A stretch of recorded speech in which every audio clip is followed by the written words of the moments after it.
Madurar es aceptar que Bleach, One Piece y Naruto cambiaron las reglas del juego cuando se trata de anime shonen. ¿Y por qué digo que cambiaron las reglas del juego? Pues ellos son los herederos espirituales de Dragon Ball. Dragon Ball en su tiempo también cambió las reglas del juego, pero no fue hasta que llegaron estos tres que no solamente modificaron la fórmula, sino que la mejoraron y se superaron. Naruto, Bleach y One Piece no solamente cambiaron las reglas del juego, cambiaron el panorama completo. Cada uno tiene sus pros y sus contras, cada uno aportó a la industria, cada uno cambió la regla del juego a su manera y cada uno tiene grandeza a su manera. En este video vamos a hablar del por qué y el cómo Bleach, One Piece y Naruto cambiaron las reglas del juego en los shonen para siempre. Creo que va a pasar mucho tiempo hasta que uno de los shonen modernos pueda hacer lo que estos tres hicieron, cambiar las reglas del juego.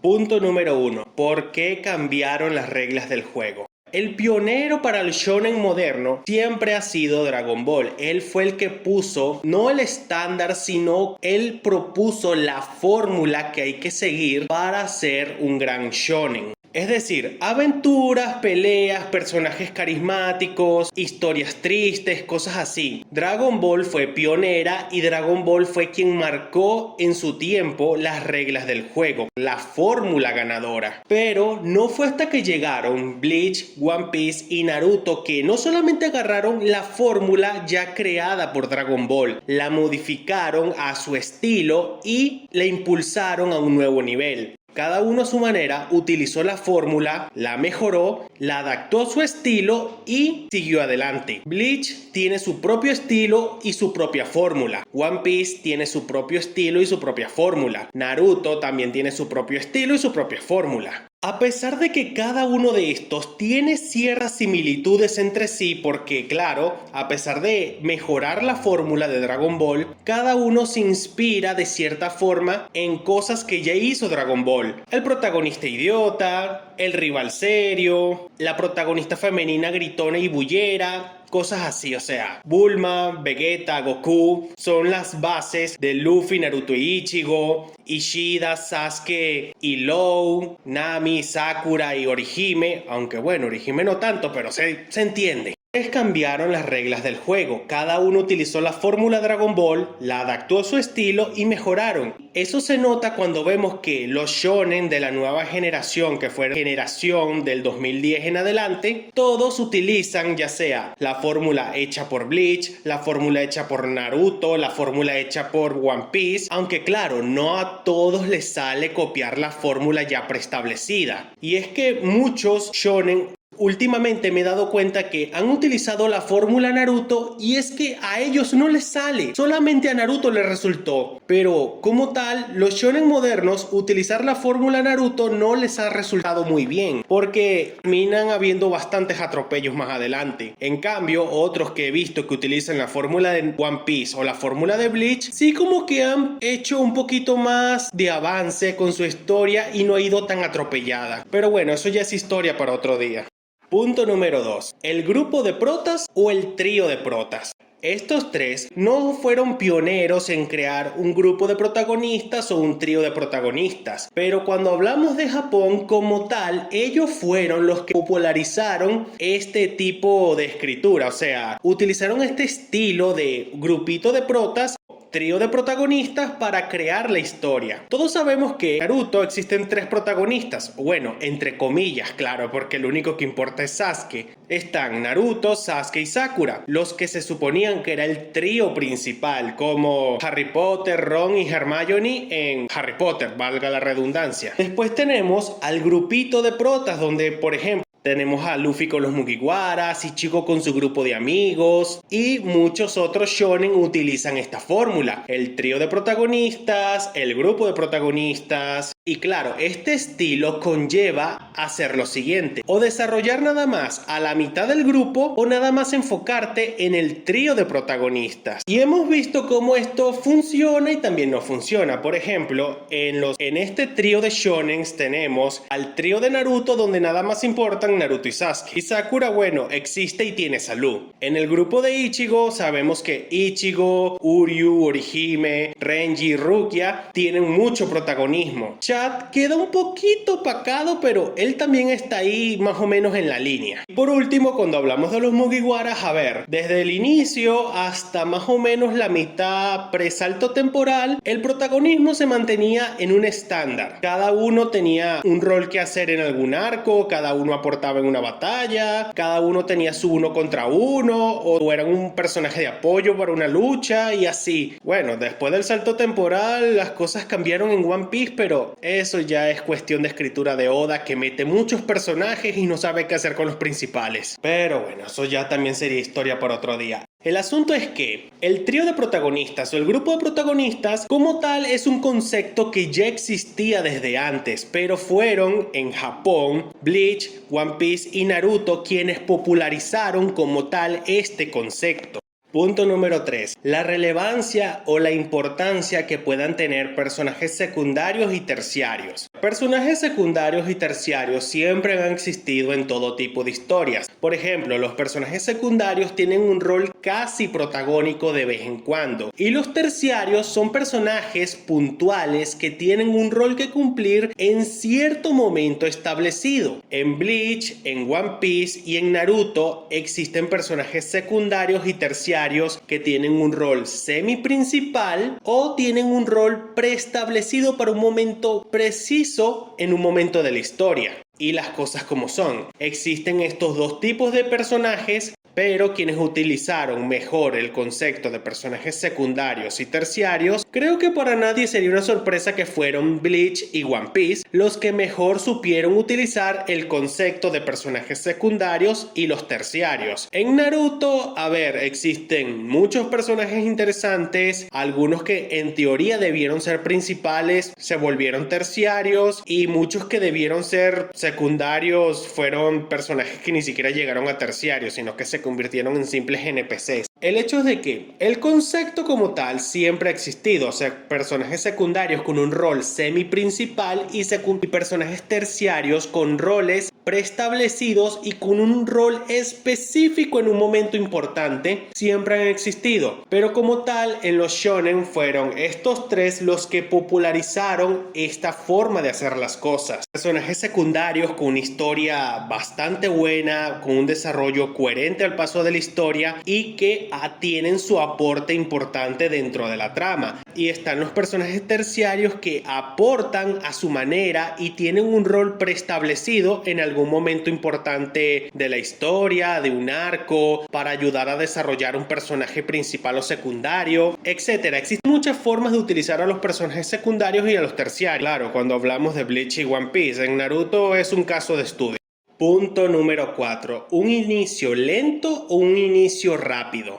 Existen dos formas de iniciar una historia, ya sea shonen, una historia en un libro, posapocalíptica o lo que sea. Existen dos formas de hacerlo. O la forma lenta, planteando todas las bases poco a poco, tomarte tu tiempo para llegar a un momento clave donde todo va a explotar y la trama agarrará fuerza hacia adelante. O iniciar desde los primeros capítulos con fuerza y con rapidez. Tanto Bleach como One Piece se tomaron su tiempo para establecer no solamente al grupo principal que iba a tener desarrollo durante toda la historia. Por ejemplo, en Helix Blue, que es el arco introductorio de One Piece, vemos como Luffy, Zoro, Sanji y Usopp tienen relevancia desde principio a fin. Cada uno tiene su momento de gloria. El momento clímax de Helix Blue es cuando se enfrentan a los piratas de Arlong. Eso es todo, lo sabemos. Y de ahí en adelante, la historia de One Piece no hace más que ir escalando y escalando. En Bleach pasa algo parecido. Tenemos mini historias introductorias, nos presentan a los personajes, a sus historias, su manera de ser, sus personalidades, nos hablan de cómo funcionan los Hollows, nos introducen a los Quincy's con Uryu, también nos introducen a los Fullbringers con Chad de Orihime, a los Shinigamis con Rukia. El inicio de Bleach nos plantea muchas cosas que después más adelante van a ser importantes. Los Quincy's, los Fullbringers, los Arrancar, los Hollows, el equilibrio del mundo, todo eso, muchos de esos conceptos se plantearon de manera bastante superficial, pero están planteadas desde el inicio. El equilibrio del mundo, cómo funciona cada raza, etc. Todo está dicho o insinuado al inicio de Bleach.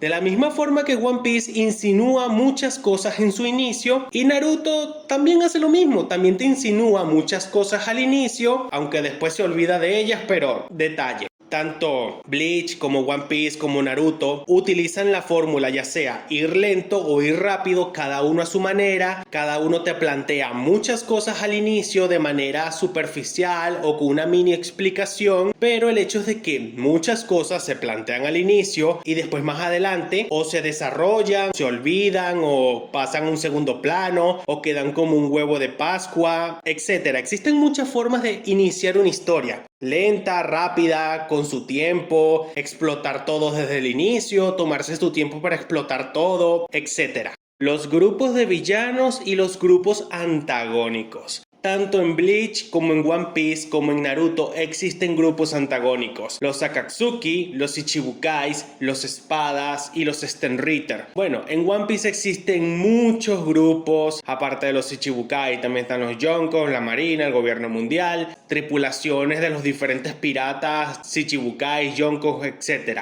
Vamos a enfocarnos únicamente en los grupos villanos principales, que son los Espadas, los Stenritter, los Akatsuki, los Ichibukais, los Yonkos y la Marina. El concepto de grupo de antagonistas y grupo de villanos no lo inventaron estos tres animes, pero sin duda fueron los que utilizaron esa idea y la exprimieron a máxima potencia. A ver, cuando vemos a los Ichibukais, a los Yonkos y a la Marina en One Piece, la cosa es como que un cuchillo de doble filo, porque hay algunos que sí dan la talla y dan un buen espectáculo, hay otros que francamente son olvidables o simplemente son personajes que son desagradables. Y bueno, cuando se trata de los grupos villanos de One Piece, la verdad es que hay ciertas cosas que Oda repite en cada uno de los grupos antagonistas, como el simple hecho de que la mayoría pierden de forma absurda, se les olvidan utilizar sus poderes, de repente pierden de un solo golpe y así sucesivamente. O sea, pasan muchas cosas cuando hablamos de los grupos de villanos de One Piece que la verdad a veces dan dolor de cabeza. Ahora, con los Espadas y los Stenritter, seamos serios. Los Espadas deben ser top 3 mejores grupos antagonistas del anime. No hay forma de verlo de otra forma. Los Espadas son top 3 grupos villanos del anime. Y me importa un bledo lo que diga el venezolano traidor o lo que diga el argentino hipócrita. Me importa un bledo lo que digan esos dos. Porque ellos son los principales culpables que el mundo crea que Bleach es malo. Hay que acabar con esa mentira. Y es que, a ver, diablos, me estoy desviando, pero tengo que decirlo. Yo no puedo creer que ellos hayan inventado una mentira de que Bleach era malo y todo el mundo se la creyó, porque todo el que dice que Bleach es malo repiten lo mismo que repiten esos dos. Es algo increíble. Los mismos 3 estúpidos argumentos para decir que Bleach es malo, todo el mundo lo repite porque lo escuchó de ellos. Pero bueno, volviendo al inicio. El grupo de los Espadas es top 3 mejores grupos de villanos del anime. Y las cosas como son, los Espadas rindieron y rindieron fuerte. Sí, es verdad, los derrotaron, pero la mayoría de los Espadas derrotaron a 2 o a 3 oponentes. Algunos perdieron contra un solo oponente, pero hubieron otros que se enfrentaron a 3 o a 4. Incluso hubo uno que se enfrentó a 5 personajes a la vez. Y otros tuvieron que derrotarlos en varios rounds. O sea, no hubo una batalla definitiva a la primera. Con casi todos tuvieron que enfrentarlo de a varios a la vez. Y los Stenritter, bueno, los Stenritter también cumplen, la mayoría están muy bien, sus poderes son llamativos y francamente algunos de ellos podrían haber dado más, pero creo que el arco de la Guerra Sangrienta ya estaba un poquito colapsado de personajes. Y obvio, no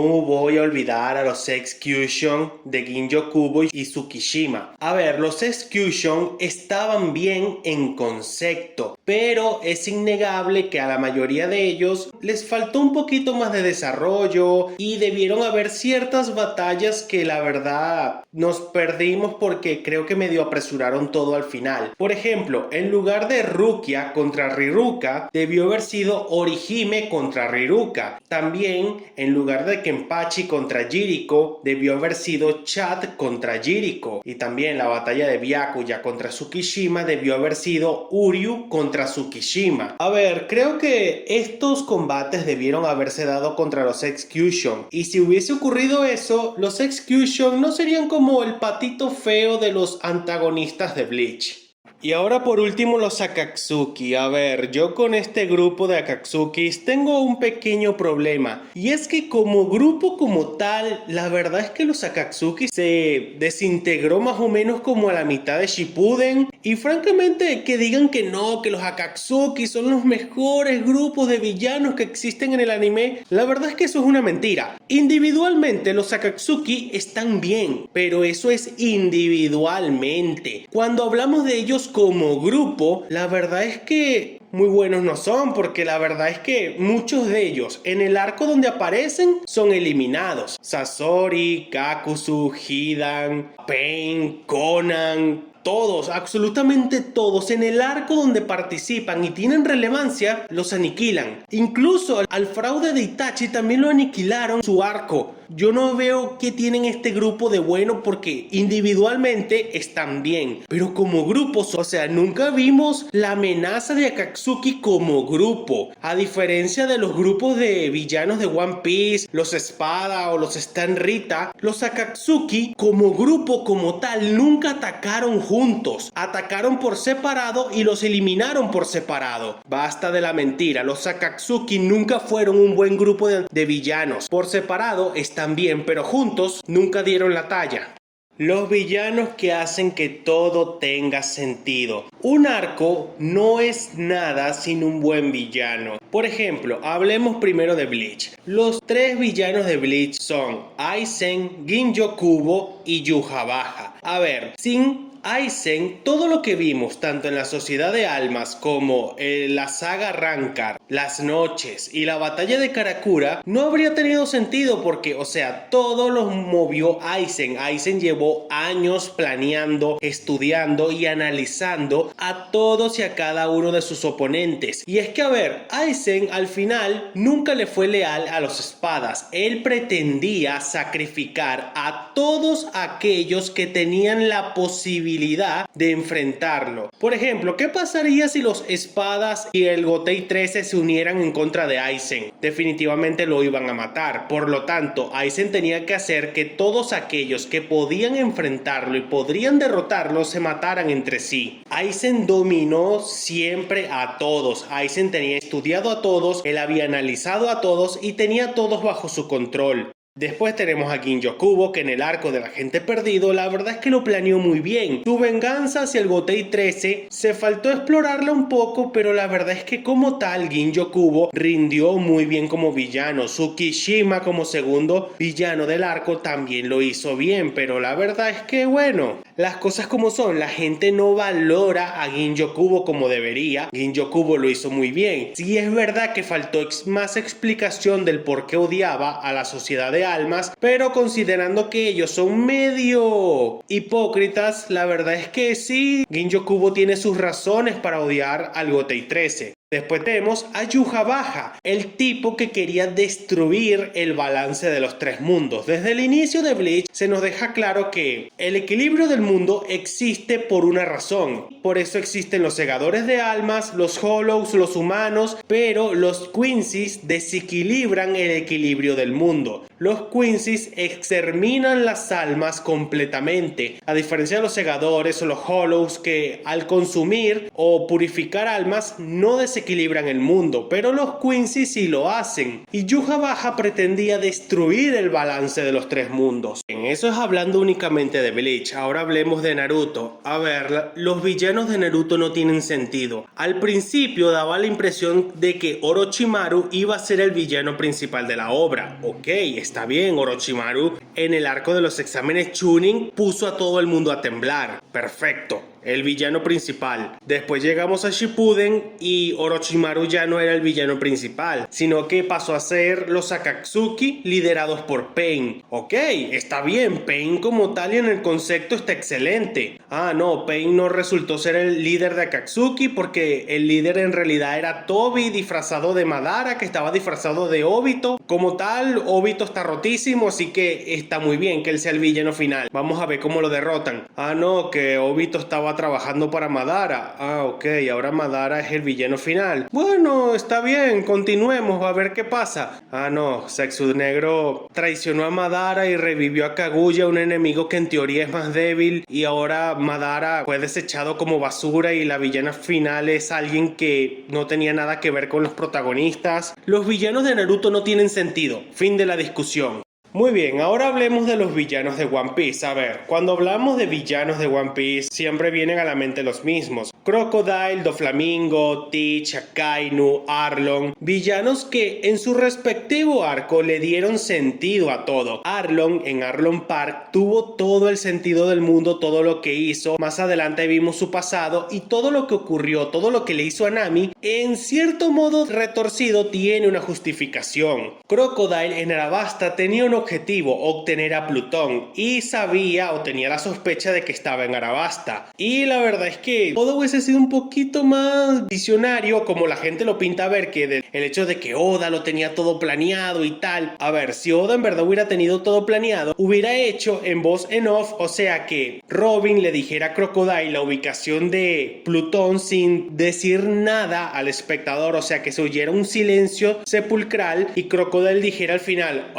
está en ese sitio, he perdido tiempo en este estúpido desierto, y se va. Si Oda en verdad lo tuviera todo planeado, lo hubiera hecho así, hubiera hecho que Crocodile escuchara la ubicación de Plutón y abandonara Arabasta porque sintió que había perdido su tiempo. Después tenemos el caso de Doflamingo, que sin duda Doflamingo lo carrió durísimo en Dressrosa porque afectó a todo el mundo a nivel personal y lo hizo excelente. Por último tenemos a Akainu, que la verdad es que Akainu en Marineford lo hizo muy bien. Él fue la amenaza principal de Marineford, fue el que más piratas mató, fue el que casi mató a Luffy, fue el que mató a Ace, prácticamente a Barba Blanca lo mató él porque todo el daño que recibió Barba Blanca se lo había hecho a Akainu, y la resistencia de este tipo no tiene ni nombre, o sea, aguantó una paliza y quedó como si nada para seguir luchando. O sea, ¿cómo dicen que este tipo es débil si le aguantó una paliza a Shirohige? Por favor, este está rotísimo, debería ser el villano final. Y hablando de villano final, tenemos a Teach o a In-sama. Y a ver, yo a In-sama no le tengo fe. La verdad es que como el gobierno mundial es el mayor fraude de One Piece, yo no le tengo fe. Y a Teach, bueno, la moneda está en el aire. O Teach es la revelación de One Piece y termina siendo definitivamente el mejor villano que va a superar a Doflamingo, o termina siendo un tremendo fraude como han sido casi todos hasta ahora. Porque a ver, en One Piece la mayoría de villanos están bien, pero solamente eso, están bien, pero como tal fracasan estrepitosamente muchas veces. Pero repito, la moneda está en el aire y ya veremos qué le sucede con Teach.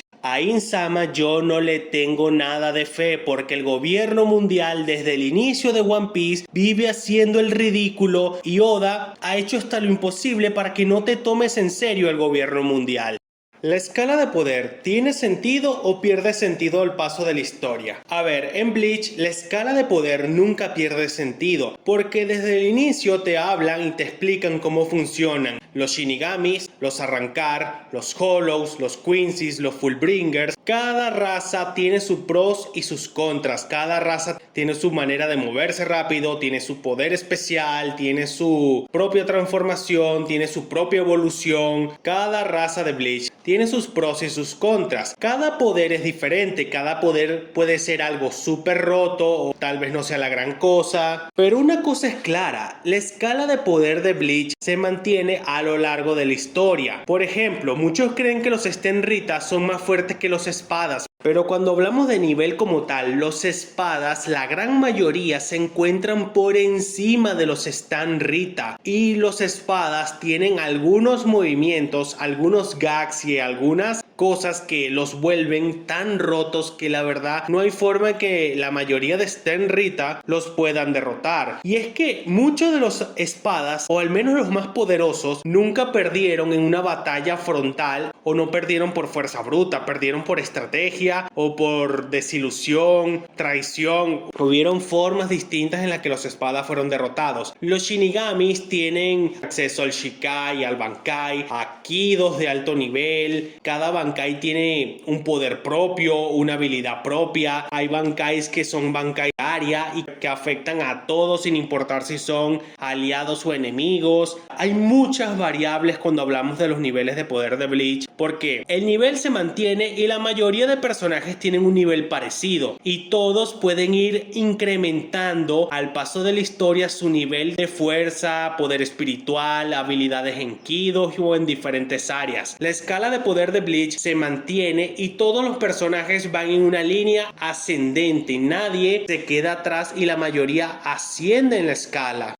Cuando hablamos de One Piece, One Piece y su escala de poder no tiene sentido. En la primera parte, es decir, desde el capítulo 1 hasta el salto temporal, o bueno, desde el capítulo 1 hasta Impel Down, no, mentira, desde el capítulo 1 hasta Sabaody, la escala de poder de One Piece se mantenía y tenía sentido, más o menos. Pero todo se empieza a ir al carajo a partir de Amazon Lily. Esto le dedicaré un video algún día, pero a ver, cuando te empiezan a introducir al haki como tal, te das cuenta de que no tiene sentido lo que ocurrió en Amazon Lily y tomando en cuenta algo que se explica después, Marineford no tiene sentido y todo lo que empieza a ocurrir a partir de la isla Gyojin en adelante tampoco tiene sentido. Porque a ver, aquí en One Piece a muchos personajes se les olvidan que tienen poderes, a muchos se les olvidan que tienen haki, no usan sus poderes, de repente bajan todas sus defensas y son derrotados de un golpe. O sea, hay tantas cosas que están mal en One Piece cuando se habla de su escala de poder y supuestamente hay una leyenda que dice que Oda no quería establecer una escala de poder como tal, pero a ver, no puedes venir a decir que un personaje es el más poderoso del mundo y cuando va a atacar a un NPC y no lo mata, eso no va a tener sentido después, porque no te pueden presentar algo como súper peligroso o súper poderoso y a la final no va a hacer nada. Eso no tiene sentido.